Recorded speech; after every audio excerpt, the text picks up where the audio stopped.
All right. So this is session 3 of Solving Why, Finding Your Purpose. The previous 2 trainings that we did really lead up to this training, which is my favorite, which is actually taking disciplines in your life and integrating them into your everyday. And real quick, we're going to review what we've learned so far. Week 1, we went over understanding our past. So whenever it comes to our childhood, whenever it comes to where we came from, whenever it comes to our different neural pathways and learned habits, we really kind of went through how those get established, even our parents and generational experiences. The second thing was defining our why, understanding how to go through and start looking for words that could be connected to our purpose. The third thing was your backpack theory. What's in your backpack? Like, what are you holding on to?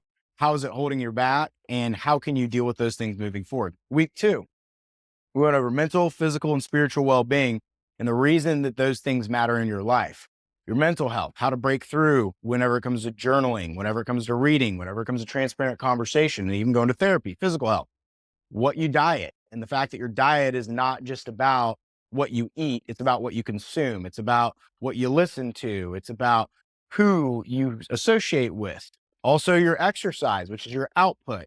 How much are you exercising? How does it affect your body? And then sleep, which is your recovery cycle. How does that affect you?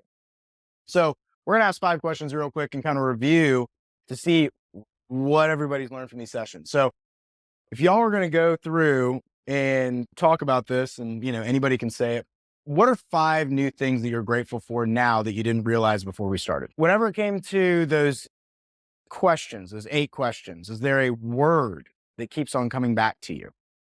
Is there one specific word that sticks out to you above all those other words? If you don't have one yet, that's okay. I would just encourage you to go back and revisit that list and look for one reoccurring word that really sticks out to you.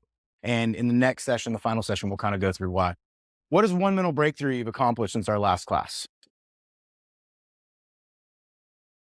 I personally, one of the big things that I've had a breakthrough is the fact that I've always known I was a little bit of a control freak, but I didn't know how much of a control freak I was.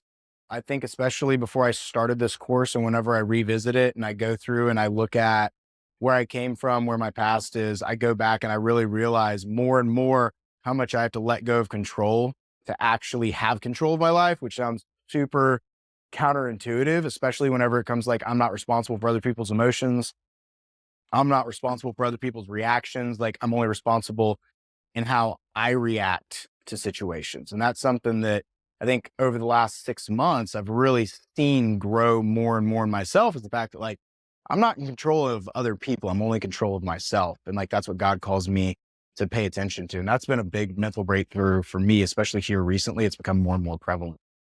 What is one physical achievement that you've had since our last class? I consistently have gone to the gym 3 days a week for the last like 6 months. And so that's been a big achievement for me. And I just get it in when I can get it in. Like, and that's been a big achievement for me. It's like, it used to be if I didn't go in the morning, whenever I had my scheduled time, I just wouldn't go. Or I just go, well, I'll just go tomorrow but like really just saying, okay, like I need to go get it in somehow because I know how it affects my mental, my spiritual, and my physical wear. But like I know how it affects me and just really concentrating on getting it in is something that I've really accomplished. What is one spiritual interaction or intentional recognition that you've had that you've seen? Maybe like something that you can't explain where you're like, dude, like call it destiny or whatever. Has anybody had one of those moments? Whenever we talk about whenever I talk about spiritual interactions or intentional recognition, it doesn't necessarily have to be something that's like directly related to what your religious beliefs are. It could be something like yesterday I was in the gym and there's this kid that I've been kind of mentoring and I just ran into him. And like I was literally in the middle of a set and all of a sudden like he just kept on like asking me questions because like he's going through a hard time. And like in that moment, like I was like, okay, I'm here at this moment in time to motivate and inspire this person. And I recognized it. And so therefore I went into that mode. And then afterwards, like he texted me and he was just like, hey dude, thank you so much for sharing and being intentional and like being real with me. So like, it's more about just recognizing where you're being used. It's more about recognizing, and if you're an atheist or if you don't believe in anything, like I'm not one that's going to come and tell you what to do. That's your choice. However, like if you look for really intentional moments to where your purpose is getting utilized is what I'm wanting you to intentionally recognize over and over and over again, because then that allows you to lean more into it. I mean, me, I'm a Christian. I believe in God. I think that's what my guiding force is. However, like it's building that intentional recognition to what your purpose is over and over and over again, and then allowing that to grow. And whenever you do that, yeah, it opens up an entire new world to where, if you feel like you need to share your faith with someone, or if someone needs compassion, like it's connected to your purpose, like that's a moment where you can like share, which is really, really cool. Those are all great. Thank you. All right. Disciplines create structure to facilitate your goals. So, I think a lot of times we look at goals. We're going to break down three things today.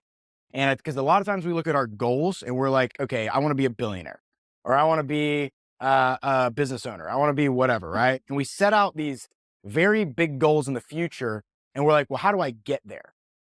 Well, if you don't have small habits that are consistently being exercised over time, a lot of times that big overarching goal will be so unattainable that you'll never actually get there. So that's what we're going to go over today, is how do we actually get to the big goal that we want, whether it be a business owner, whether it be a billionaire, whether I want to be the best sales guy, whether it be I want to be the best father. Like, how do we get there? Well, number one is habit stacking. After we have the tools to start working towards our why, we now have to start implementing the use of those tools, right? Whenever it comes to journaling, whenever it comes to reading, whenever it comes to exercising, whenever it comes to your diet, all of those things, like how do you start implementing them on a daily basis? If we try to do everything at once, it can become overbearing and self-defeating before we even start. Like, how many times have you literally been like, well, I'm going to go do this, and you literally psych yourself up so much, and then it just seems like so much that you just don't even start. I've done it so many times. And then I'm sitting there and then I'm like, well, I'll get to it one day. It's because I didn't take the steps to get there. It's the same thing as like, if someone wants to wake up at 6 a.m., but they're going to bed at 1 a.m., what is the problem you're going to have to address? Well, you're going to have to go to bed earlier in order to wake up. You see what I mean? Instead of just saying, well, I'm just going to wake up, it's like, well, what are you going to do to prepare yourself for that? So habit stacking is a big deal. Budgeting our time. We can have all the habits, tools, and intent we want, but if we do not value and schedule our time, we'll ultimately run out of it. Understanding where to allocate your time is pivotal in achieving your why. This one is my favorite thing because this is one thing that I actually created from scratch because I could not find something else to actually measure where my time is going. So this is one I'm really excited. TVI, time value index. Number 3 is goal setting. So many times we start out with our goals for understanding why we set those goals. Are those our goals? How do we achieve them? And what those goals should even look like. Okay, so we're going to go over something called SMART goals.